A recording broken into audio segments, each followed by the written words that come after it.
Hello everyone, this is Defense Politics Asia, and this is the Frontline Changes report for the past 48 hours for the day of 969 to 970, 16 to 19 to 20th of October. A lot of frontline changes, so let's go through now. We start off with the Kursk front first. At the Kursk front, so there is frontline changes across the entire Kursk front. Over at the Glushkovo sector, at the Glushkovo sector, Ukrainian forces have captured Medvedze. Russian forces have retaken Medvedze, and they also have fully confirmed to have retaken Pokrovsk and Vyshneve, and also secured Vofino. So these are information coming from the Ukrainian mapping. So this confirmed that the Russians did indeed have success over the Glushkovo sector. So we go to the western flank of the Kursk front. Over this sector, there is confirmation of the Russians' capture of Lyubimovka. After the Ukrainian mapping has confirmed that the Russians have secured Lyubimovka, and the Russians are now just next to Pokrovsk, based on the Ukrainian mapping. So this is pretty significant because Lyubimovka has been fought over for a long time. So that's all from this area. Further up north, this is also massive. Ukrainian mapping have conceded that Russian forces have recaptured Ogovka. So the entire region here has been disavowed by the Ukrainian mapping. The Russian forces have taken all the way up to this forest, which the Ukrainians likely have a strong position around. And so this forest is where the Ukrainians are holding the line, I believe. And the Russian forces have taken everything around here, fully securing Karanevo around here. So there's Karanevo in this side. So this is a pretty significant changes in this sector. So very significant. And so which means that the Russians really is having some success in the northern front. This comes also with the Russian forces confirmed to have secured Sheptukovka, as the Ukrainian disclaimed that area, as well as over at Kurakhove, over in this northern part of Pokrovsk. So these are all the various Russian push, and they're definitely squeezing the Ukrainians out right now, step by step. And there is latest update also suggest geolocated Ukrainian forces north of Matinovka. This is Matinovka. So Ukrainian forces geolocated at the end of this tree line, confirming that the Ukrainians actually does have positions north of Matinovka, which fully invalidates all the mapping that was previously mapped by Surya Maps. So unfortunately, that's the reality. So these Ukrainian forces have actually positions around here. Previously, this was mapped under Ukrainian control. So yeah, this is what it is. And so that's the next frontline change around Kursk. And these are all the frontline changes in Kursk. The next frontline change after this area is over at Zelane Druhi. I think this is the wrong place. Lyubimovka, Sheptukovka, Metanovka. Oh, yeah, it's indeed Zelane Druhi. So let's jump to Zelane Druhi first. I think I may have put this arrangement wrong. Let me see. Okay, I sorted it out. The next frontline change is over at Sinkivka, over at the Kupyansk front.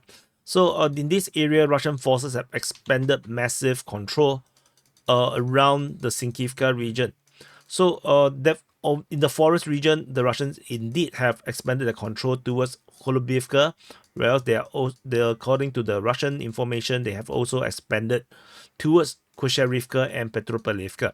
So this is pretty massive because this means that the Russian forces in the furthest position is merely just less than 3 kilometers away from Kupyansk, the eastern half of Kupyansk, and they are just 5 kilometers away from the bridge. So this is pretty significant.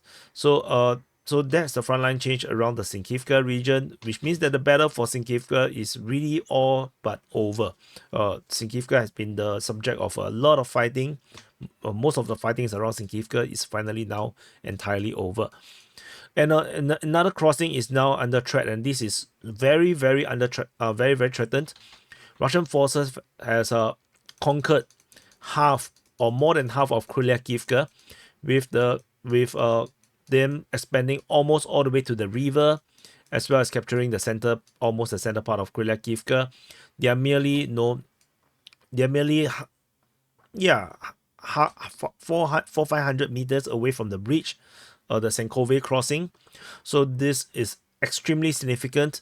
However, there is no update over the past 24 hours regarding this sector. So I believe that the next intel drop for Kurakhove is going to be very, very massive.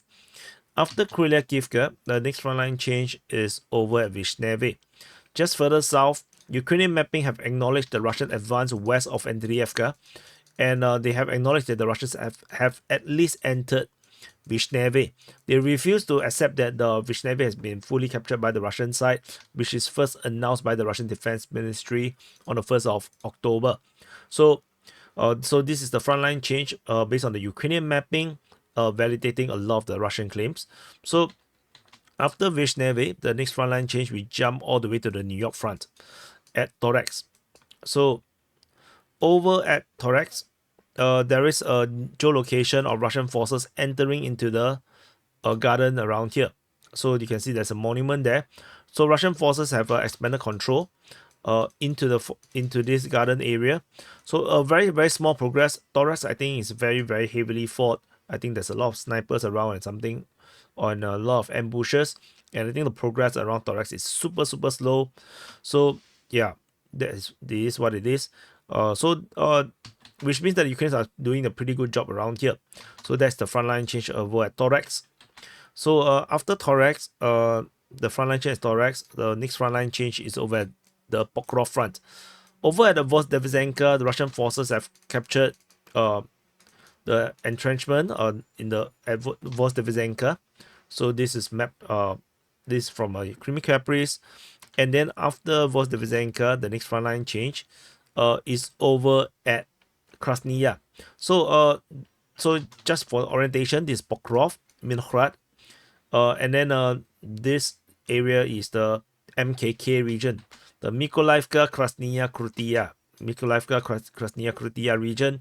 Ukrainian forces are geolocated on the tree line, which means that the Ukrainians have actually retaken the entrenchment on this western part of Krasnaya and Krutya.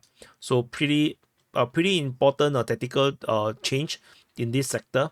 So let's see how this continues to develop. The Ukrainians are definitely doing their best to protect Pokrovsk, because strategically Pokrovsk is super, super important because it's a transport hub.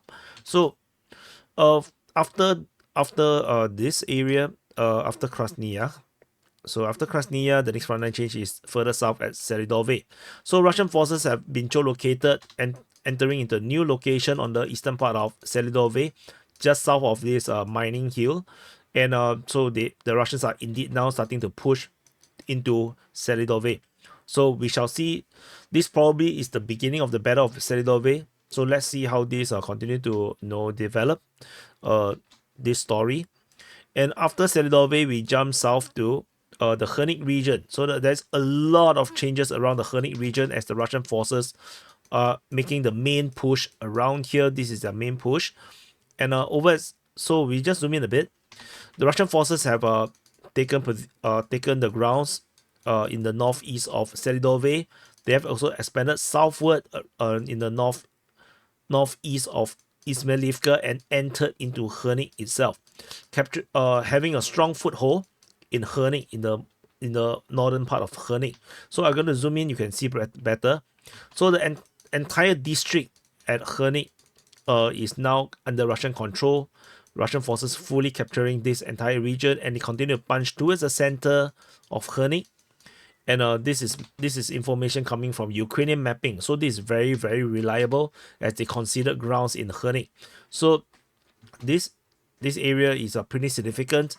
And east to this position, Russian forces also confirmed to have captured Selydove and Hirnyk after the Ukrainian mapping finally concedes that the Russian mapping is actually accurate, fully adhering to where the Russian mapping is.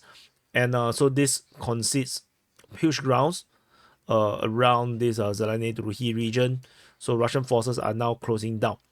And over in the in this Nevelsky salient, this is Nevelsky by the way, the salient is now fully closed. In this area is now fully closed.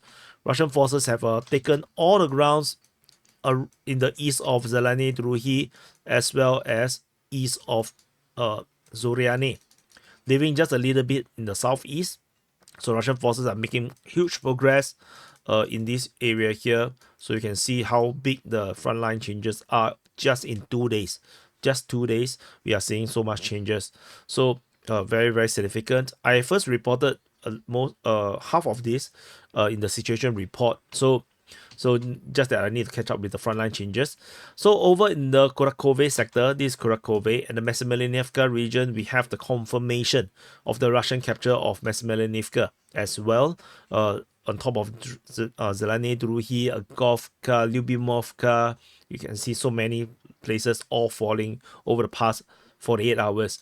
So the latest geolocation confirmed Russian forces have indeed taken entire of Maximelinivka, as they are now on the western outskirts of Maximelinivka. And the Russian forces also expanded south towards Downy. So this confirms the Russian capture of Maximelinivka, another huge milestone. And the Ukrainian information did not say Russian forces capture. They just lamented about the battles and the battles at Maximelinivka, something like this in the Ukrainian information. So that's all from Maximelinivka. And then we have frontline changes further south over at Bohov-Yevlenka in the west of Vodiane. This is Bohov-Yevlenka. So Russian forces are geolocated in a new position, confirming Russian advance in this area north of Voleda, west of Vodiane. So this continues the Russian march towards Bohov-Yevlenka. The front line to the settlement of Bohov-Yevlenka is currently just around 2.5 kilometers, around 2.5 kilometers. So it's getting very, very close as the Russians continue to push towards Bohov-Yevlenka. So let's continue to watch the changes around here. And there's one last frontline change. It's over at Zolotan Neva. So it's just a small one. Geolocation of Russian forces within Zolotan Neva. Confirm Russian positions within Zolotan Neva. At this moment, Ukrainian mapping have not acknowledged the loss of Zolotan Neva to the Russians yet. So these are all the frontline changes over the past 48 hours. So I really need to work harder and sleep lesser because I was so tired nowadays. So no, I didn't manage to do the frontline changes, and also because yesterday, or just now, we just had our 100th episode of DPA Open Mic. So which is why I didn't manage to have a time to actually record the frontline changes. So anyway, yeah. So here it is. Situation report will come later, and I'll see you guys in the next update.